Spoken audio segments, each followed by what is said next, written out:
பிரதமர் ஹரணி அமரசூரியவுக்கும் வடக்கு கிழக்கு மாகாணங்களை பிரதிநிதித்துவப்படுத்தும் எதிர்க்கட்சி நாடாளுமன்ற உறுப்பினர்களுக்கும் இடையிலான சந்திப்பு ஒன்று இடம்பெறவுள்ளது. குறித்த சந்திப்பானது நாளை மறுதினம் நடைபெறவுள்ளது. வடக்கு மாகாணத்தில் உள்ள காணி தொடர்பில் கடந்த மார்ச் மாதம் அரசாங்கத்தால் வெளியிடப்பட்ட வர்த்தமானி அறிவித்தல் குறித்து எழுந்திருக்கும் பிணக்குகள் தொடர்பில் கலந்துரையாடும் நோக்கில் இந்த சந்திப்பு ஒருங்கிணைக்கப்பட்டுள்ளது.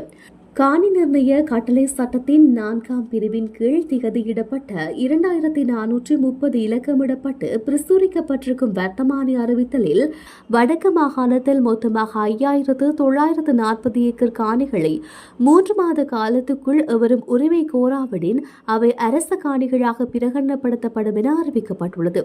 அந்த வர்த்தமானி அறிவித்தல் தொடர்பில் கடுமையான எதிர்ப்பை வெளிப்படுத்தியுள்ள தமிழ் தேசிய அரசியல் கட்சிகளின் பிரதிநிதிகள் அதன் உடனடியாக திரும்ப பெறுமாறு அரசாங்கத்தை வலியுறுத்தியுள்ளது. இவ்வாறானதொரு பின்னணியில் வடக்கு கிழக்கு மாகாணங்களை பிரதிநிதித்துவப்படுத்தும் எதிர்க்கட்சி நாடாளுமன்ற உறுப்பினர்களுக்கு நேற்று பிரதமர் ஹரணி அமரசூரிய கடிதம் ஒன்றை அனுப்பி வைத்துள்ளார். இந்த வர்த்தமானி அறிவித்தல் தொடர்பில் எழுந்திருக்கும் முரண்பாடுகள் குறித்து கலந்துரையாடும் நோக்கில் எதிர்வரும் வெள்ளிக்கிழமை முற்பகல் 11 மணி முதல் 1 மணி வரை நாடாளுமன்றத்தில் தனது தலைமையில் ஏற்பாடு செய்யப்பட்டிருக்கும் சந்திப்பில் கலந்து கொள்ளுமாறு அழைப்பு விடுக்கப்பட்டுள்ளது.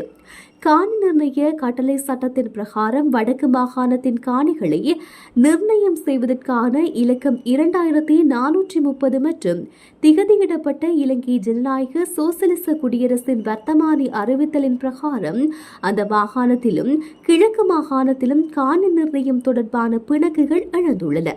இதுகுறித்து கலந்துரையாடுவதற்கு எதிர்வரும் வெள்ளிக்கிழமை முற்பகல் 11 மணி தொடக்கம் 1 மணி வரை நாடாளுமன்றத்தின் குழு அறை ஒன்றில் எனது தலைமையில் நடைபெறவுள்ள கலந்துரையாடலுக்கு உங்களது பங்களிப்பினை மிக கௌரவத்துடன் எதிர்பார்க்கின்றோம் என அந்த கடிதத்தில் பிரதமர் குறிப்பிட்டுள்ளார்.